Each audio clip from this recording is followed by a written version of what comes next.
जय जोहार, मैं हूँ ललिता। अपन देखा तो News+21 चले डालथन एक नजर मंझनिया के खबर में। देश में पिछले 24 घंटा में कोरोना के 11,850 नवा केस दर्ज, 555 लोगन के मौत। आर्यन खान से देर रात 11:30 बजे तक चलिस पूछताछ। एनसीबी के SIT दर्ज करिस 15 लोगन के बयान। पंजाब सरकार के बड़ा ऐलान, दिल्ली ट्रैक्टर रैली हिंसा में गिरफ्तार किए गए प्रत्येक किसान ला मिली 2-2 लाख के मुआवजा। अमरावती में फेर भड़किस हिंसा, उग्र भीड़, पुलिसकर्मी मन ऊपर करिस पथराव।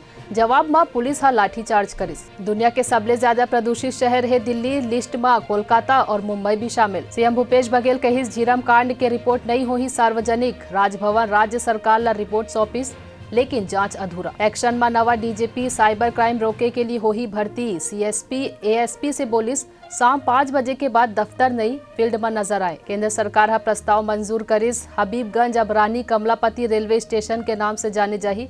15 नवंबर को PM करही लोकार्पण। PM मोदी एयरक्राफ्ट एक्सप्रेसवे पर बनिस खास एयर स्ट्रिप पर उतरही। 16 नवंबर को करही उद्घाटन। छत्तीसगढ़ के कई इलाका में बारिश के आसार, रायपुर में शुरू हुई हल्का बौछार। ऐसा ही तमाम जानकारी पर हमारे चैनल ला लाइक और सब्सक्राइब करना जन भूलो और नोटिफिकेशन के लिए बेल आइकन ला घलो दबाओ। देखत रहो News+21, आप मन के हक की बात।